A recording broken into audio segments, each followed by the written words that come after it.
জাতীয়তাবাদ আচলতে জাতীয়তাবাদ আমাৰ দেশত সকলোৰে আছে, জাতীয়তাবাদ সকলোৰে মনত আছে।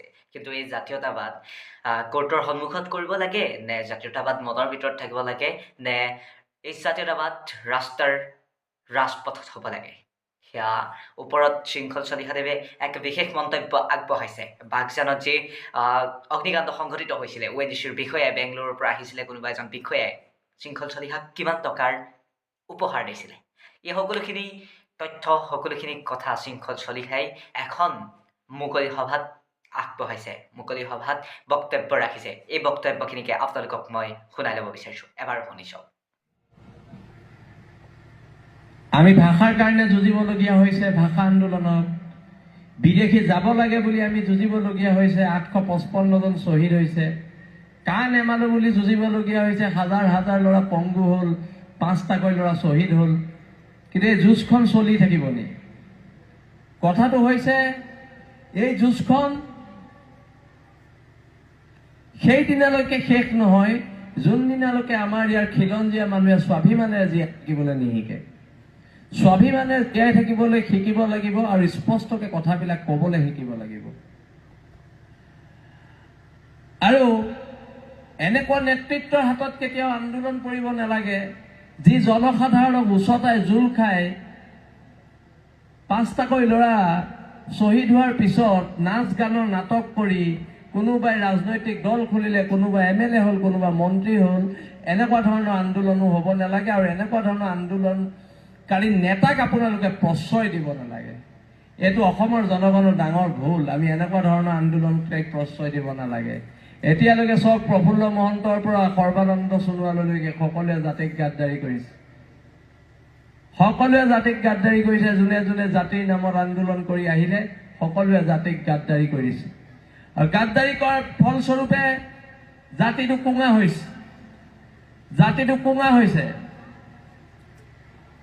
সৌসিদিনা আজি কেইবছৰমান আগত চিলাপথাৰত অবৈধ বাংলাদেশে শ্বহীদ বেদী গুৰ মাৰি দিলে। কিয় সাহস পাইছে? আমাৰ একতাৰ অভাৱৰ বাবে সাহস পাইছে। সৌসিদিনা শিৱসাগৰত মাৰোৱাৰী সম্প্ৰদায়ৰ কেইজনমান মানুহে জিমি দাস বুলি এজনী খিলঞ্জীয়া ছোৱালীক শিৱসাগৰ নগৰৰ মাজ মজিয়াত শাৰীৰিকভাৱে অপদস্থ কৰিছে, মাৰপিট কৰিছে, হত্যাৰ প্ৰচেষ্টা চলাইছে। জাতীয়তাবাদ ক'ত থাকিলে? কিন্তু যেতিয়া আমি চৰকাৰক ক'লো আমি আৰু মাৰ খাই জীয়াই নাথাকো, এওঁলোকৰ সম্প্ৰদায়ে ক্ষমা খুজিব লাগিব আৰু ক্ষমা খোজাই দিয়া হ'ল। সেইটো হৈছে জাতীয়তাবাদ। জাতীয়তাবাদ এনেকে চলিব। জাতীয়তাবাদ কি? এবাৰ এজন বহিৰাগত মানুহে যোৰহাটৰ মাজ মজিয়াত এগৰাকী খিলঞ্জীয়া মানুহৰ দোকান এখন কব্জা কৰি থৈ দিলে। তেওঁ নিদিয়ে, তেওঁ গিৰিয়েক ঢুকাৰ পিছত নিদিয়ে। তাৰ পৰা আমি বীৰ লাচিত সেনাই ক'লো যে তোমালোকে এই দোকানখন খালী কৰি দিব লাগিব। তেতিয়া মানুহজন ৰাতি 9টামান বজাত আমাৰ কাৰ্যালয়লৈ আহি ক'লে যে 30 লাখ টকা দিছো আপোনালোকক, আপোনালোকে দোকানখন খালী নকৰিব। আমি ক'লো 30 লাখ নহয়, 30 কোটি দিলেও নহ'ব, তোৰ দোকান কাইলৈ খালী হ'ব। সেইটো হৈছে জাতীয়তাবাদ। দোকানত সোমাই দোকান খালী কৰি দিয়া হ'ল। মাজতে লকডাউনৰ গইনা লৈ 3000 অসমীয়া খিলঞ্জীয়া ল'ৰা ছোৱালীক চাকৰিৰ পৰা উলিয়াই দিয়া হ'ল। তেতিয়া বাঘজানত জুই লাগিছিলে, আমি বাঘজানৰ দুখৰ সমভাগী হ'বলৈ বাঘজান আহিছিলোঁ। মোৰ লগত আমাৰ সতীৰ্থ হৰ গগৈ আহিছিলে। তাৰপিছত ৱেষ্ট বেংগলৰ পৰা এজন মানুহে খুব দামী গাড়ী এখন লৈ আহিলে। দামী গাড়ী এখন লৈ আহি আমাৰ লগত ফোনত যোগাযোগ কৰি পেলাই দুলীয়াজানত আমাক লগ কৰোঁ বুলি ক'লে। তেতিয়া যিহেতু হোটেলবিলাক বন্ধ, হোটেলবোৰ বন্ধ আছিলে লকডাউনৰ বাবে, হৰ কুমাৰ গগৈ গাড়ীখন সৰু আছিলে।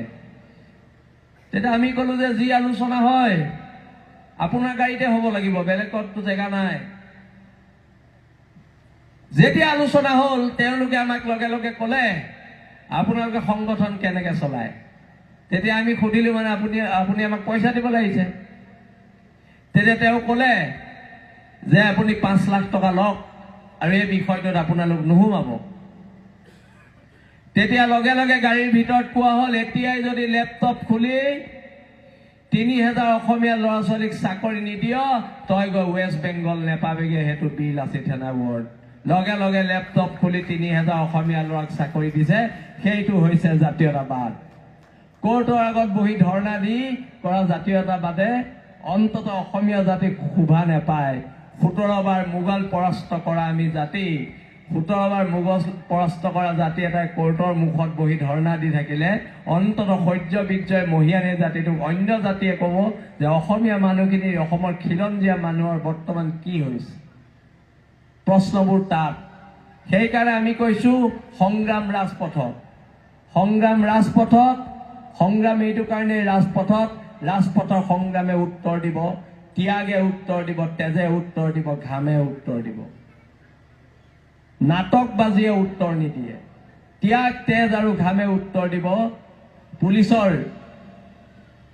লাঠিৰ কোবে উত্তৰ দিব পুলিচৰ গুলিয়ে উত্তৰ দিব কিন্তু কোনো খিলঞ্জীয়া মানুহে নিজৰ অধিকাৰৰ ক্ষেত্ৰত মাত মাতিব যাওঁতে কোনো কাৰণত কোনো ধৰণৰ আপোচ কৰিব নালাগে সেইকাৰণে আমি কওঁ যে হ'ব পাৰোঁ আমি দুখীয়া আমি কাৰো গোলাম নহয় আঠুকাৰী অধিকাৰ খোজা বীৰ লাচিত সেনাৰ সৈনিকৰ নিয়ম নহয়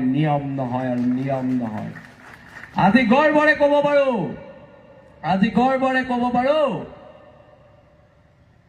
২০১৬ বিজেপি চৰকাৰ অহাৰ পিছৰ পৰা যদি দেশ জাতিৰ কাৰণে খিলঞ্জীয়া মানুহৰ এখন সৰু ঘুমটিৰ কাৰণেও জেল খাবলগীয়া হৈছে সেই সৈনিকসকল হৈছে বীৰ লাচিত সেনা নামৰ এটা মহান শক্তিৰ সৈনিক সেই সৈনিক বীৰ লাচিত সেনাৰ সৈনিক হয় আৰু বীৰ লাচিত সেনাৰ সৈনিকে কেতিয়াও আপোচ নকৰে কোনো কাৰণতে কৰা নহ'ব আৰু দীঘলীয়া সংগ্ৰামৰ কাৰণে খিলঞ্জীয়া মানুহ সাজু থাকক আমি যে সংগ্ৰামখন কৰি আছো কাৰ কাৰণে ইয়াত বহি থকা কণ ল'ৰা ছোৱালীবোৰৰ কাৰণে কাইলৈ যাতে তিনচুকীয়া টাউনত এওঁলোকে মুক্ত মনে খোজকাঢ়িব পাৰে কাইলৈ যাতে গুইজানত এওঁলোকে মুক্ত মনে ৰাতি ১২টা বজাত খোজকাঢ়িব পাৰে ৰাতি ১২টা বজাত যদি গুইজানৰ ছোৱালী এজনীৰ কিবা বিপদো হয় তাই যদি ঘৰৰ পৰা ওলাই যাবলগীয়া হয় অন্তত মাক আৰু দেউতাকে এটা কথা ছোৱালীজনীক আশ্বস্ত দি ক'ব পাৰিব যা